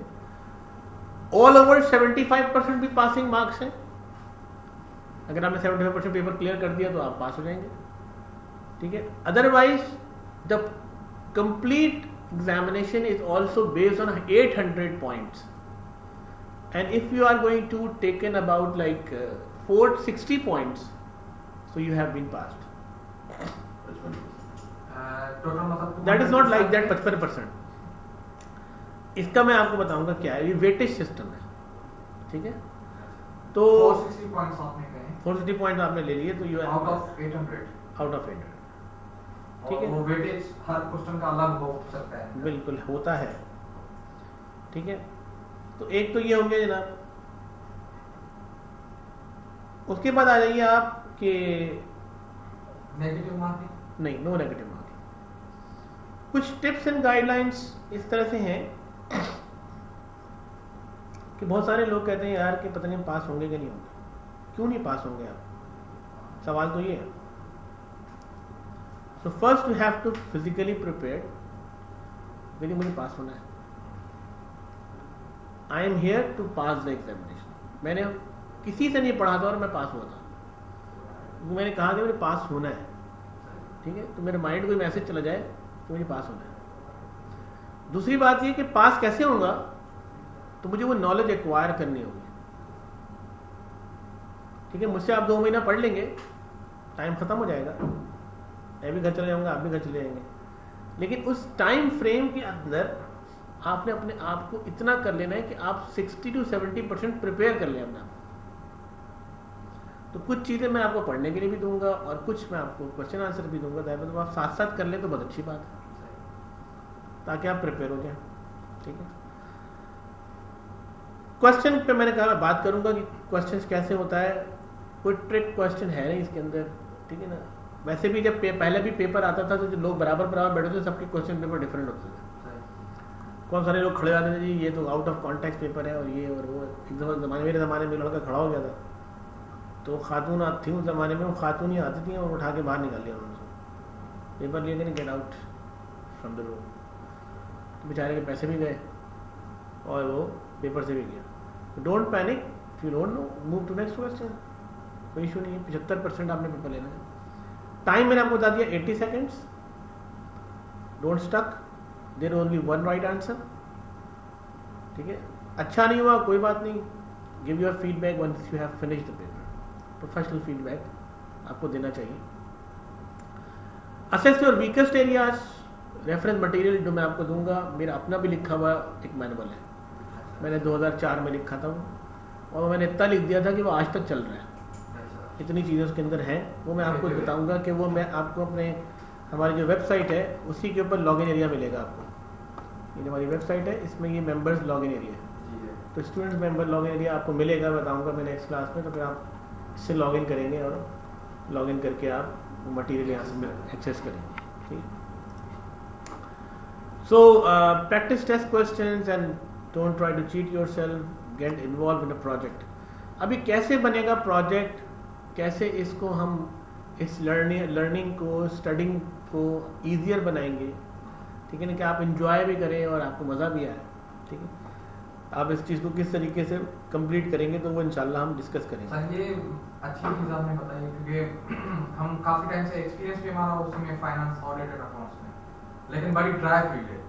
अभी भी कोई नया स्टैंडर्ड आता है तो मतलब हम एक तो आपको पता है कि इंग्लिश उर्दू ये चक्कर, आप स्टैंडर्ड पढ़ो, फिर उस सारा इम्प्लीमेंट होता नहीं है, सारा एडॉप्ट भी नहीं होता है एक थ्रू. तो जो एडॉप्ट होता है फिर उसकी फर्स्ट टाइम इम्प्लीमेंटेशन आती है तो बड़ा ड्राई किस्म का होता है, बड़ा बोरिंग हो जाता है. और एक दफा हो गया तो फिर तो मोनोटोनस अगेन बोरिंग हो जाता है. तो कोई उसमें एडवेंचर रहता नहीं काम करने के. नहीं, बात सही है, क्योंकि फाइनेंस की फील्ड जाहिर बात है कि वो एक सीधी लकीर पे चल रही है ना. तो वो चलती रहेगी उसके ऊपर. अच्छा, उसमें स्टेक होल्डर भी नहीं चाहता कि आगे पीछे हो, नहीं करता वो ऐसे. वो कहता है भाई मुझे समझ में आ गया, बस ये करो. ठीक है, आगे पीछे करने की जरूरत नहीं है इसमें. अच्छा, नेक्स्ट ये कि इसमें कुछ रिक्वायरमेंट्स हैं, सीसा सर्टिफिकेशंस की कुछ रिक्वायरमेंट्स हैं. You must have a 5 years of experience with information system audit control and experience with 10 years of applying, 5 years experience passing with them with compliance of IS audit and code of conduct. अच्छा, सीसा किसको eligible कर रहा है, इसाका sorry किसको eligible कर रहा है, क्या पेपर दे सकते हैं? फाइनेंस वालों को एलिजिबल कर रहा है, स्टैटिस्टिकल लोगों को एलिजिबल कर रहा है, मैथमेटिशियन को एलिजिबल कर रहा है, IT के लोगों को एलिजिबल कर रहा है. ठीक है, और वो लोग जिनका किसी भी तरीके से नंबर सिस्टम से या डेटा से ताल्लुक, उनको एलिजिबल कर रहा है. अब उस 5 साल का एक्सपीरियंस इसमें होना चाहिए किसी भी तरीके से, लेकिन ये फिर भी सब्स्टिट्यूट कर रहा है वो कि हर 1 साल का डाटा प्रोसेसिंग का, यानी आप फाइनेंस में भी डाटा प्रोसेसिंग कर रहे हैं, हर 1 साल का एक तो अगर आपके पास एसोसिएट और बैचलर्स डिग्री है, यानी एसोसिएट 2 years की डिग्री कहलाती है और बैचलर्स 4 years की डिग्री कहलाती है. तो 4 year की जो डिग्री है that is compensated 2 years. Okay, initial यानी मास्टर्स यहाँ पे पहले होता तो बैचलर ही 4 साल का हो गया. ठीक है ना, तो पहले मास्टर्स यहाँ पे 4 साल का, 2 साल का, तो वो आपको 4 साल 2 साल कंप्लीट होगा. अब 3 years का आपका ओनली एक्सपीरियंस अगर है तो you are eligible for the certification, for exam. Means to sit the exam you can be able to sit the exam after your bachelors degree as well. ठीक है, but you are not going to be certified, you become qualified. ठीक है ना, तो आप qualified तो हो जाएंगे but you not become a certified. You have to show your experience, submit your experience to Osaka, and now that after 3 years when you are submitting your experience, so they are going to certify you and give you a certificate because you become a member of that society. And IS sir के intro audit उसका इसमें count होगा? Internal audit ही है IS audit. IS audit is a part of internal audit. ठीक है, internal audit is a big domain. ठीक है, उसके अंदर बहुत सारे किस्म के ऑडिट होते हैं. External audit only a financial audit, वो फाइनेंशियल है स्टेटमेंट्स पे. क्योंकि हम यहाँ पर जब बात करते हैं कि हम कहें कि व्हाट इज ऑडिट, अगर हम कहें ऑडिट क्या है खाली, तो what is the meaning of audit? एक 2 लाइन में अगर मैं इसका आंसर मांगू तो that is only check and balance. ठीक है, चेक एंड बैलेंस किसके लिए? For stakeholders. ठीक है, जो मुख्तलिफ चीज़ों का हो सकता है. Now audit have 2 major types. ठीक है ना, one is external and another one is internal. It's a type. Type. External means always financial audits, ठीक है. And when you talk about the internal, तो there are lot of audits. You talk about the HR audits, you talk about the like inventory audits, ठीक है. Audit finance नहीं आता इसमें. Finance का भी तो इंटरनल ऑडिट करता है. नहीं, अगर आप एक्सटर्नल बात करेंगे तो यहाँ पर जो फाइनेंस इंटरनली आप करवा लें वो एक अलग बात है. That is not a part के भी internally, no, internal, not internally, internal. But talk about internal तो ऑडिट यूनिवर्स बनेगी. फिर ऑडिट यूनिवर्स तो बनेगी बाद में, वो हम बताते हैं वो कैसे काम होता है, उसके ऊपर भी हम डिस्कशन कर लेते हैं थोड़ी सी, ठीक है ना. तो इन्वेंट्री ऑडिट हो गया आपका, लीगल ऑडिट्स हो गए आपके, ठीक है, आपके IAS ऑडिट्स हो गए, ठीक है ना. आपके इस तरह के बहुत सारे ऑडिट्स हैं जो कि हमारे पास प्रोडक्ट्स ऑडिट्स हैं, ठीक है ना. हमारे पास कंप्लाइंस हैं सारी जितनी भी, वो सारी यहाँ आती, सब बैंक ऑडिट, गवर्नेंस ऑडिट, फला ऑडिट, डेटा प्रोटेक्शन ऑडिट, सब यहीं पर है, ठीक है. तो सिक्योरिटी ऑडिट सब यहीं पर आएंगे. तो ये एक बहुत बड़ा डोमेन है. अब इसके अंदर जो सबसे बड़ा चैलेंज है, ये ना खत्म होने वाला डोमेन है, ताहयात डोमेन है. इसके बड़ा चैलेंज क्या है? मिसाल के तौर पर मैंने ऑडिट किया FMCGs का, मैंने ऑडिट किया फार्मास्यूटिकल्स का, मैंने ऑडिट किया क्या कहते हैं बेवरेजेस कंपनीज का, ठीक है जी. मैंने ऑडिट किया क्या कहते हैं उसका एजुकेशन का, ठीक है. अब अगर मुझे मेरा एक्सपीरियंस यहाँ तक है, ISO के तो खैर बहुत सारे होते हैं ऑडिट्स, ISO पे इंटरनल ऑडिट है, ठीक है. अच्छा, मैंने किया, लेकिन अगर मुझसे कोई कहता है कि यार आप एविएशन का ऑडिट करते हैं, तो I don't have any experience of aviation. I can manage, right, through my experience to make the audits, but room नहीं मेरे पास कि मैं वहाँ बहुत कुछ निकाल सकूँगा. तो मैं अपने आप को जो है वो इंडस्ट्री स्पेसिफिक इंटरनल ऑडिटर बनाता हूँ, ठीक है, और उसी में फिर ग्रूम करता हूँ अपने आप को ज़्यादा से ज़्यादा, ठीक. सो यहाँ पर भी आपके पास रूम बहुत है.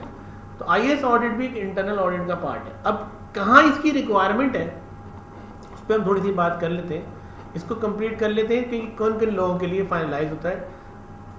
इवन कि कॉलेज यूनिवर्सिटी प्रोफेसर भी 2 साल का experience computer science, accounting, IAS audit वगैरह में भी सब्स्टिट्यूट करता है 1 ईयर. यानी मैथमेटिशियंस भी आ सकते हैं इसके अंदर स्टैटिस्टिक्स के भी लोग भी आ सकते हैं, इसमें डेटा के लोग भी आ सकते हैं, ठीक है. सो नाउ अब एक छोटी सी बात यहाँ कर लेते हैं कि हम किस तरीके से ऑडिट की दुनिया चला रहे हैं. ऑब्वियस सी बात है कि ये कोई छोटी जगह के लिए तो है नहीं, ये एक बड़ी जगह की बात हो रही है. तो किसी बड़ी जगह के ऊपर सबसे पहले बोर्ड ऑफ गवर्नर्स होते हैं, ठीक है जी, जो कि मुख्तलिफ जगहों से आए हुए होते हैं और उनका मकसद ये होता है कि किसी भी पब्लिक लिमिटेड या प्राइवेट लिमिटेड ऑर्गेनाइजेशन को सही तौर पर रन करना. अब for suppose this is the organization. So organization have different levels of management, ठीक है. One is top management, middle management and lower management. ये जो मैनेजमेंट है, टॉप मैनेजमेंट जाहिर बात है कि स्ट्रेटेजिकल सारा काम कर रही है. मिडिल मैनेजमेंट जो है वो डिजाइन में भी इन्वॉल्व है और एग्जीक्यूशन में भी इन्वॉल्व है, और लोअर मैनेजमेंट सिर्फ एग्जीक्यूशन करा रही है, ठीक है. अच्छा, अब ये कर कैसे रहे काम? इनको किसने कहा कि काम करो?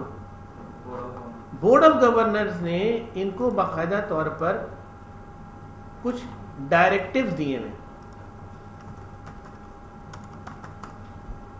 ओके, कि ये डायरेक्टिव्स हैं, ठीक है, और these are the policies only, okay. अब टॉप मैनेजमेंट उस डायरेक्टिव्स को मजीद पॉलिसीज और प्रोसीजर में कैसे कन्वर्ट करेगी, वो मिडिल मैनेजमेंट से कहीं करके लाओ. मिडिल मैनेजमेंट उसकी प्रोसीजर्स डेवलप करेगा, टॉप मैनेजमेंट को बताएगा, गैप्स बताएगा, चीज़ें बताएगा, फिर मजीद इंटरनल डायरेक्टिव टॉप मैनेजमेंट देगी। ठीक है ना, organization is running, now there are several employees, several people, several products, several stakeholders are being involved, ठीक है, और काम हो रहा है। अब बोर्ड ऑफ गवर्नर्स को हमने इत्तला कर दी कि सर ये काम हो रहा है। बोर्ड ऑफ गवर्नर्स कहता है जी कि एक ऑर्गेनाइजेशन तो हम चला नहीं रहे, मे बी वो 10 चला रहे हैं, ठीक है, और अगर वो एक भी चला रहे हैं तो वो खुद तो इन्वॉल्व नहीं है, तो वो क्या करें? तो वो क्या करते हैं, वो 2 किस्म की कमेटीज फॉर्म करते हैं।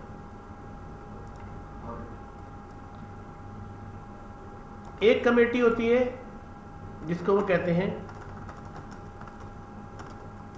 मैनेजमेंट कमेटी,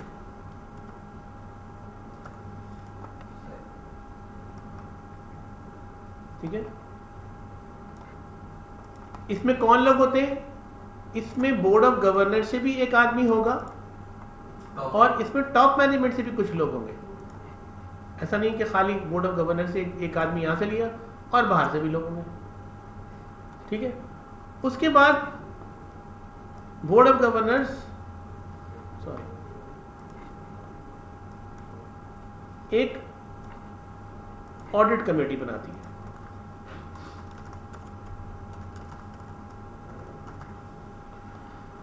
ऑडिट कमेटी को वो एम्पावर करते हैं कि आप इस ऑर्गेनाइजेशन को ऑडिट करें। अब ऑडिट कमेटी जो है वो बाकायदा तौर पर अपने पास हायर करती है ऑडिटर्स, ठीक है। चीफ एग्जीक्यूटिव ऑडिटर्स हायर करती है पहले तो, यानी हेड ऑफ इंटरनल ऑडिट, ठीक है। उसके बाद सीनियर ऑडिटर्स हायर करती है, ठीक है, और फिर जूनियर ऑडिटर्स और इंटर्नीज हायर करती है। लेकिन यहां पर वो एक काम करती है जो हम देखेंगे, जिसको हम कहते हैं ऑडिट चार्टर, जो हमारा सबसे पहला काम होता है जो हम करने जाते हैं। ऑडिट चार्टर में ऑडिट यूनिवर्स डिफाइन होता है, ठीक है। नहीं, ऑडिट यूनिवर्स किस चीज का ऑडिट करना है,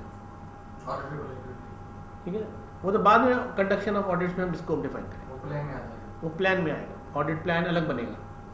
लेकिन ऑडिट यूनिवर्स के अंदर अगर आपने IS ऑडिट डिफाइन नहीं किया तो you are not eligible to conduct the audit. समझ? तो मसला कहाँ है?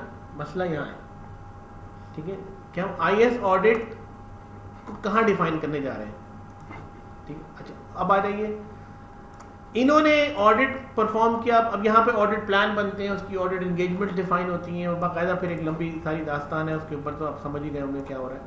लेकिन फाइनली क्या हो रहा है कि ये ऑडिट प्लान और ये सारी चीज़ें जब रिपोर्ट आती है यहाँ से, तो एक रिपोर्ट यहाँ बन जाती है, ठीक है। ये रिपोर्ट यहाँ पर इनको मिल जाती है। इधर से मैनेजमेंट ऑलरेडी अपनी रिपोर्ट दे रही है मैनेजमेंट कमेटी को कि भाई हम तो काम कर रहे हैं। होता क्या है कि ऑडिटर अपने आप को ना पुलिस ऑफिसर समझ लेते हैं। वो कह देंगे भाई हमसे जो हमने जो किया है ना, बस हमारे सामने कोई ना बोले, ठीक है। तो अब इसको बड़ा कंडेम किया गया है ऑडिट की दुनिया में कि नहीं आप ऑडिट कर क्यों रहे हैं, why you are conducting the audits, because you have to improve the organization.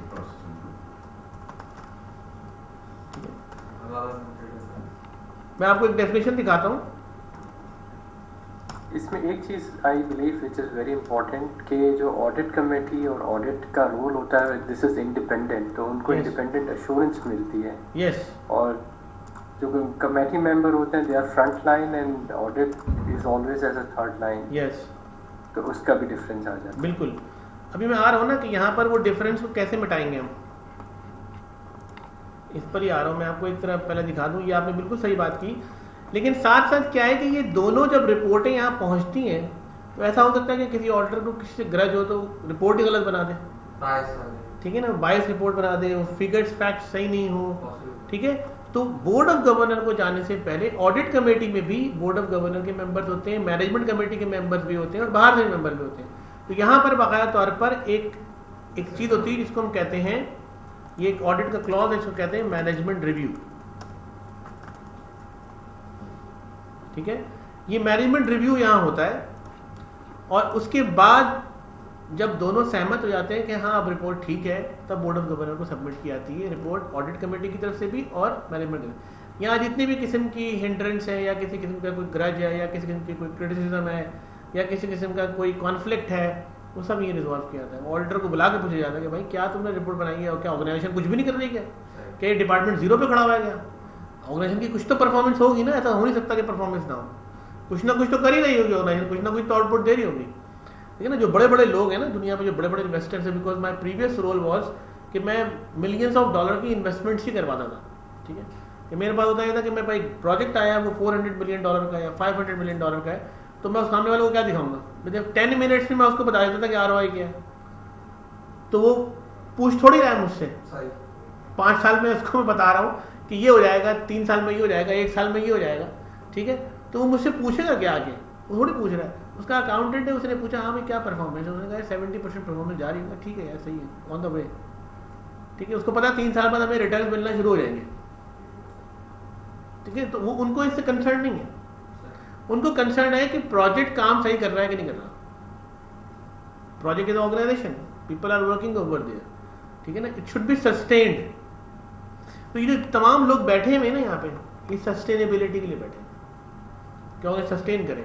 अच्छा, अब ये जो मैं आपको दिखाना चाह रहा था, ये मेरी वैसे तो स्लाइड्स हैं उसकी IIA की, लेकिन मैं आपको इसके अंदर एक डेफिनेशन पढ़ाना चाह रहा हूँ इंटरनल ऑडिटिंग की। तो अगर आप पढ़िए, चलो दिशान आप ही पढ़े।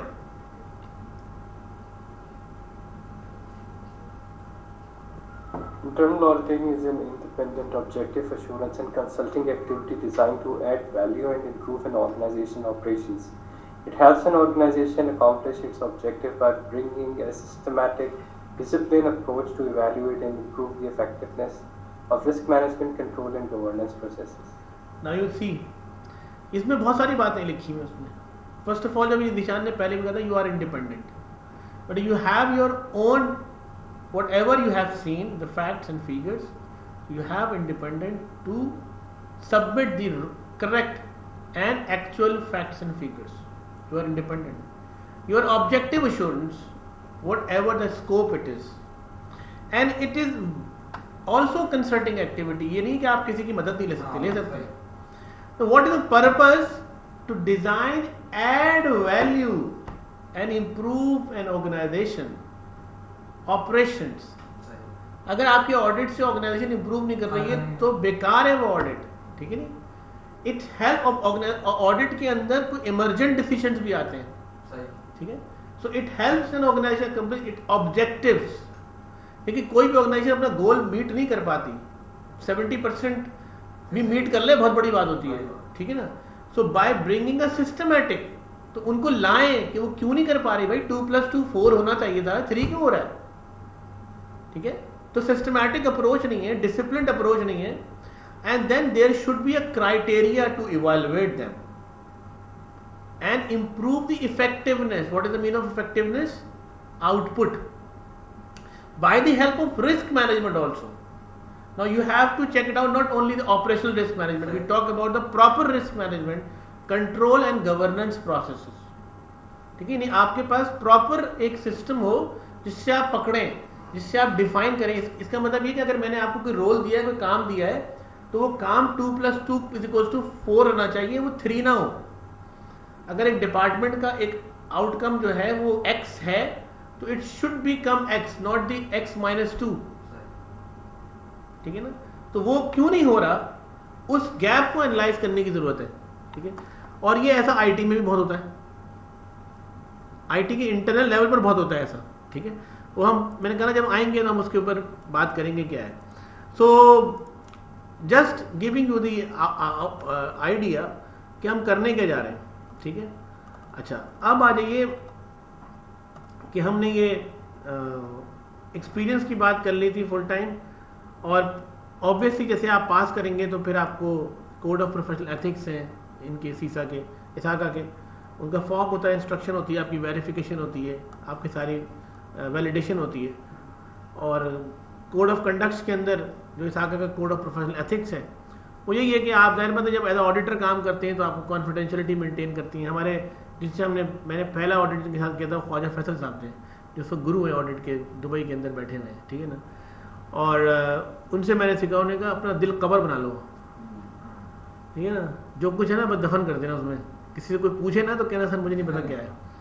सो you have to like very much maintain your privacy, confidentiality and आपको डिस्क्लोज नहीं करना है, आपकी कॉम्पिटेंसी को इंक्रीज करना है, और इसके अलावा बहुत सारी बातें इसके अंदर हैं। तो just give you the idea कि यह भी आपको उनकी साइट पे भी मिल जाएगा, आप उसको पढ़ सकते हैं। इट्स नॉट वेरी बिग, काफ़ी सारी प्रोफेशनल कोड ऑफ एथिक्स जो है वो डिफाइन हो गए। सो एक तो ये मैंने आपको बता दिया कि क्या चीज़ें हैं, इसाका ने क्या डिफाइन किया है, क्यों आप ऑडिट कर रहे हैं। अब बात ये कि जो काम आप पहले मैनुअल कर रहे थे वो अब आप सिस्टम के थ्रू कर रहे हैं। अब आपका लेजर आपके सिस्टम है, आपकी कैश बुक आपका सिस्टम है, ठीक है ना, आपकी इन्वेंट्री आपका सिस्टम है, आपका मटेरियल आपका सिस्टम है, ठीक है। तो वो थ्रू सॉफ्टवेयर रन हो रहा है, ठीक है। Now either the software is secured, the software is according to the requirement, either the software features are is fulfill the requirement of the organization, and the software flow is auditable, and there are so many things. Infrastructure is auditable and different things, database, web, everything. तो आपको इन सबको खोल खोल के पढ़ना है, technically पढ़ना पड़ेगा, पढ़ाऊंगा आपको, समझना पड़ेगा, ठीक है। तो आप तैयार हो जाएं इस चीज़ के लिए, कोई मुश्किल चीज़ नहीं है, कोई ऐसा मसला नहीं है। किसी हद तक जहाँ तक ऑडिट की रिक्वायरमेंट है वो आप पूरी कर लेंगे, ठीक है। क्योंकि आप जाएंगे तो सामने बैठा होगा एक आईटी का आदमी बैठा होगा, आईटी का आदमी वो एम्पावर्ड होगा आईटी में, ठीक है ना, उसकी नॉलेज भी आपसे ज़्यादा होगी, ठीक है। आपने कैसे उसको जो है ज़ाहिर बात है कि पूछना है कि भाई ये तुम बताओ किस तरह काम कर रहे हो। तो ज़ाहिर बात है कि वो कर रहा है काम, हम उसको डिनाई नहीं कर रहे हैं, लेकिन हम चाहते हैं कि उसको इम्प्रूव करें। तो इम्प्रूव करने के लिए ज़ाहिर बात है कि वो काम नहीं कर पा रहा होगा, तो हो सकता है उसके पास रिसोर्स का मसला हो सकता है उसके पास क्या कहते हैं टाइम नहीं हो, ठीक है ना। बहुत सारी चीज़ें होती हैं आईटी में, जो लोग काम कर रहे होते हैं, सबसे ज़्यादा काम आईटी वाले कर रहे होते हैं। मैं बताऊँ आपको, ये तो कोई कह नहीं सकता कि आईटी वाले काम नहीं कर रहे होते, सबसे ज़्यादा काम वो लोग कर रहे होते हैं, ठीक है। उनके पास टाइम ही नहीं होता, लेकिन हमें नजर नहीं आता, इसलिए कुछ दिमागी काम कर रहे होते हैं कंप्यूटर पे बैठ के, उधर से भाग नहीं रहे होते, ठीक है। क्योंकि उनके बगैर जरा सी एक प्लस माइनस की गलती उनकी आपको खराब कर देगी, ठीक है। मैं एक ज़माने में यूनिलेवर के साथ काम कर रहा था, तो यूनिलेवर में हम डेटा वेयर हाउसिंग पे 98 में एक प्रोजेक्ट कर रहे थे। तो मैं सिंगापुर में था, तो आके ऐसे ही वहाँ पे एक चपटा आया, उसने आके कहा कि तुम लोग क्या कर रहे हो, तुम लोग के पास क्या काम है, कोई काम ही नहीं। अच्छा, हम ऑरेकल के सेकंड बैच के मेंबर थे। मैंने कहा अच्छा, तो कोई काम ही नहीं है। मैंने ऑरेकल के इंजन में जाके प्लस को माइनस और माइनस को प्लस कर दिया। पूरी यूनिलेवर मलेशिया से लेकर सिंगापुर तक खड़ी हुई, पागल हो गए वो लोग, नहीं हो क्या रहा है। मेरे पास आया भागे, मैं नहीं यार कुछ हो रहा है यार, रिपोर्टिंग कुछ और ही बन रही है। एक दिन सिर्फ ऐसा किया था मैंने कहा भाई हम तो कुछ करते ही नहीं, ठीक है, तुम्हें क्या जरूरत है हमारे डेटा वेयर हाउसिंग, हम तो तुम्हें इतना बड़ा पूरे इंडिया, पाकिस्तान, सिंगापुर, मलेशिया सबका डेटा वेयर हाउसिंग बना के दे रहे हैं, और तुम्हें नजर नहीं आ रहा, कुछ नहीं कर रहे। कहना हु सेड, मैंने कहा योर बॉस। वो आया, उसने मुझसे माफी मांगी, कहने लगा यू हैव डन समथिंग। मैंने कहा नहीं मैंने कुछ नहीं किया, मैं ठीक कर देता हूँ। लेकिन मैंने कहा पता चला what is the strength of IT. मैंने तो कोड लिख के सही हो गया वो।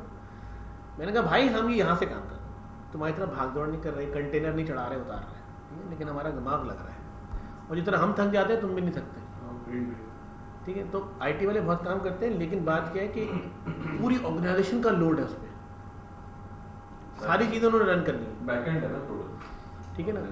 तो आपका बैक ऑफिस है वो, ठीक है, और आप फ्रंट ऑफिस ही वही है, मजे की बात ये, ठीक है ना। और अब तो एआई में भी वही है, तो बहुत कुछ आपके पास उनके पास चला गया है। इसलिए जो है वो आपने वो गैप एनालाइज करके उसको कंप्लीट कराना है कि ठीक है हम आपको यहाँ पे बंदा देते हैं और कुछ चीज़ें देते हैं ताकि ये इम्प्रूवमेंट हो जाए। तो मुझे उन्होंने सिखाया ऑडिटिंग करते वक्त कि आप लोगों को झड़के नहीं,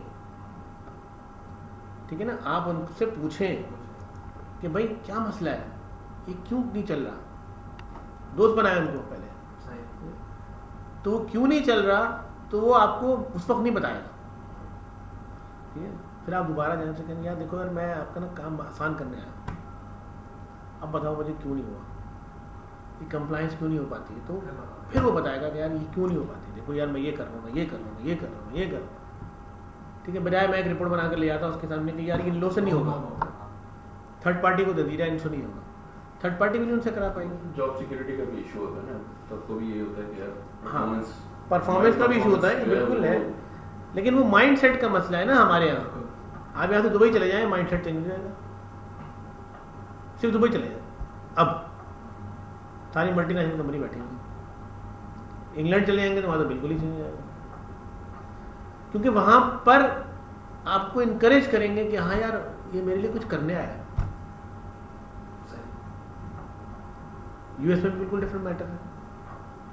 तो माइंड सेट का इसमें हमारा माइंड सेट नेगेटिव हो चुका है, हम पॉलिटिक्स सोच नहीं रहे। जब भी देखें मुल्क किस हाल में खड़ा हुआ है, आप देख तो लेना, फाइनेंशियल इमरजेंसी लगा दी है उन्होंने। अब वो फेक लेटर है या जैसा भी लेटर है पूरी दुनिया में चल रहा है, बैंक अकाउंट सीज करने वाले हैं वो आपके, ठीक है, क्या क्या सुनने में आ रहा है। तो हम वो पॉजिटिव लेवल पे सोच नहीं रहे, तो ना कोई पॉलिटिक प्रोजेक्ट्स लग रहे हैं ना कोई। जिस मुल्क के अंदर प्रोजेक्ट्स लगना बंद हो जाएंगे, जब मैं अभी लास्ट कंपनी में था तो मेरा जो प्रेसिडेंट था उसने मुझे हायर किया। उसने कहा मैंने तुम्हें पता है क्यों हायर किया है, सो मैं सिंगापुर से हायर किया था। कह रहा क्यों, कह रहा तुम्हारे अंदर एक चीज़ है, वो ये कि तुम सोचते हो नई चीज़, और तुम्हें चाहिए पैसा कि तुम उसको, या कोई टीम चाहिए तुम इम्प्लीमेंट कर दो। मैंने यस, कह रहा बस तुम शुरू हो जाओ।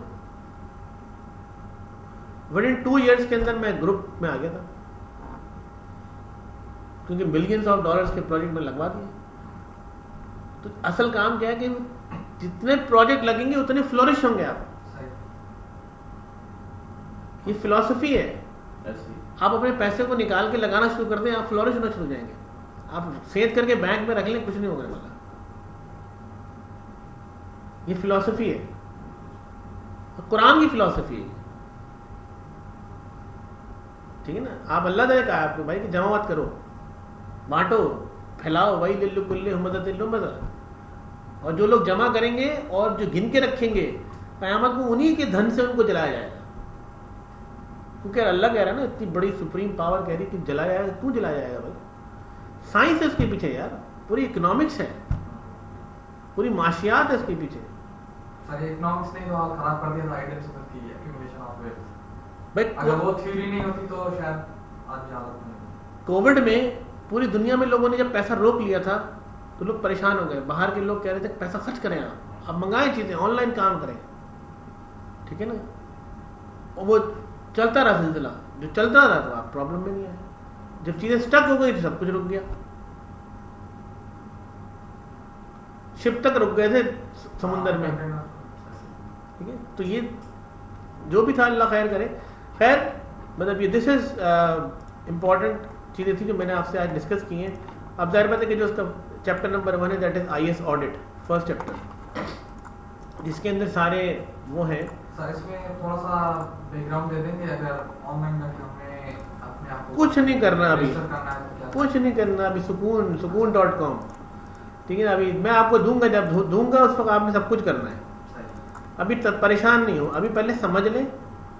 ये मैं आपको जब IAS ऑडिट में लेकर जाऊंगा गवर्नेंस पे ऊपर, तो फिर वहाँ से चीज़ें शुरू हो जाएंगी। तो आप खुद ही इतना है कि आप कहेंगे सर कितना दे दिया अब आपने, कैसे पढ़े। नहीं, मैं वो मेंबरशिप वगैरह के लिए पूछ रहा था। मेंबरशिप तो देखें आप isaka.com पे जाइए, .org पे, सॉरी .com पे नहीं, .org पे जाइए। ये क्या हमें सिलेक्ट करना चाहिए, बताए isaka.org में जाए, यहाँ पे एक प्रोफाइल बनेगी, पहले वो बना लें, सिंपल फ्री प्रोफाइल है, ठीक है। वहाँ पे जाके प्रोफाइल बना लेंगे। प्रोफाइल बनाने के बाद आपने ये आ गया साका, दिस इज मेंबरशिप, ठीक है। मेंबरशिप पे चले जाइए, एक्सप्लोर नाउ पे क्लिक करना है। यहाँ से मेंबरशिप ऑप्शंस दिए हुए मुख्तलिफ। आपने लेनी है प्रोफेशनल मेंबरशिप, सही। ठीक है ना, स्टूडेंट नहीं लेनी है, क्योंकि प्रोफेशनल मेंबरशिप से आपको पूरे चांस मिलेंगे। अभी सब आपको बता रहे हैं कि किस तरह से आपने ग्रो करना है, क्या है क्या नहीं है, सब चीज़ें मौजूद है इसके अंदर, ठीक है। ज्वाइन टुडे, ठीक है, ये आपने क्लिक किया। अभी आपसे एक दफ़ा अगर आपने साइन इन बनाया हुआ है तो आप डायरेक्ट साइन इन कर जाएंगे इसके अंदर, वरना अगर आपने साइन इन नहीं बनाया हुआ है तो वो पूछेगा आपसे, बना लेंगे, बस यहाँ से लॉग इन कर जाएंगे, यहाँ पे जाके क्रेडिट कार्ड आपका ऑप्शन आएगा, वो आप देते पेमेंट लेगा उसको, पेमेंट लेगा, पेमेंट का भी पूरा ऑप्शन आ रहा होता है। अच्छा, एनुअली $135 ना? हाँ, $135, लेकिन $10 चैप्टर की फीस भी है, $20 चैप्टर की फीस है, तो $165 है, मुझे यहाँ तक याद पड़ रहा है, क्योंकि 760 के करीब टोटल शायद फीस बनती है, $760 किस चीज़ की? टोटल फीस मिला कर, मतलब मेंबरशिप 165 और बाकी फिर 760 से आप माइनस करेंगे ना, तो मेरे ख्याल से बनेंगे 520 ऐसी कुछ बनती है, तो मैं 760 माइनस करें आप 165, तो $595 फीस है, एग्ज़ाम फीस, ठीक है। तो ये आप इसको थोड़ा सा कर लें, यहाँ पे देखें चैप्टर प्राइस लिखा हुआ है, चैप्टर की $20 शायद प्राइस है, ये आपको देनी पड़ती है, $20। अभी मेंबरशिप ज्वाइन करने में हमें कोई फायदा होगा या कोई फायदा नहीं है? देखिए, मेंबरशिप ज्वाइन करने में यहाँ पे आपको कुछ सिवाय 2-4 आर्टिकल के अलावा तो कुछ नहीं मिलेगा, ठीक है, ऐसा तो कोई बेनिफिट नहीं है ये अभी। मेंबरशिप का फ़ायदा उस वक्त होता है कि आपको कोई चीज़ फ्री मिल रही होती है, आप हाँ, बाहर वालों के लिए फ़ायदा इसलिए होता है कि जब वो मेंबरशिप ले लेते हैं तो उसको जो क्योंकि स्टोर से ख़रीदनी पड़ती हैं चीज़ें, तो वहाँ अगर $100 की है तो वो उनको $50 में मिल जाती है, ठीक है। आपको तो यहाँ पे वैसे ही मिल जाएगा, मैनुअल शैनुअल जो भी है, तो इतना मसला नहीं है।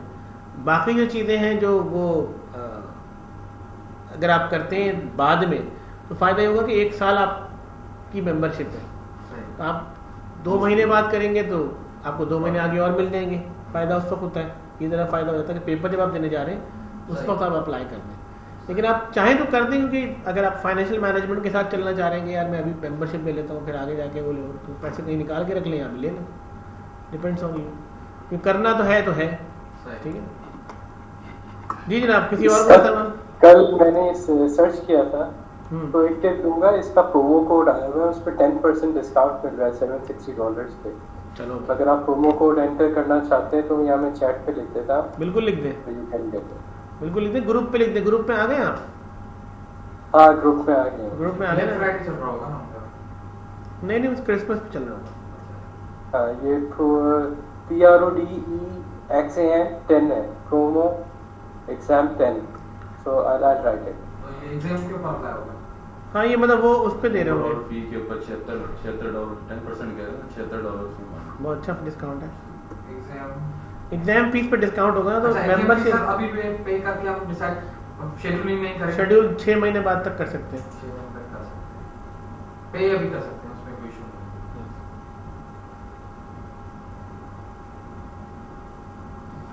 ठीक है, हमारा डॉलर भी तो कंट्रोल नहीं। ये देखो प्रोड एग्जाम 10, हाँ $300 चला जाएगा ये। हाँ, इसीलिए जी ऐसे ही। और ये आवाज़ मैंने 1 साल पहले मुझे बाहर से US से बंदा आया था, उसने कहा था कि ये $300 में चला जाएगा, मैंने कहा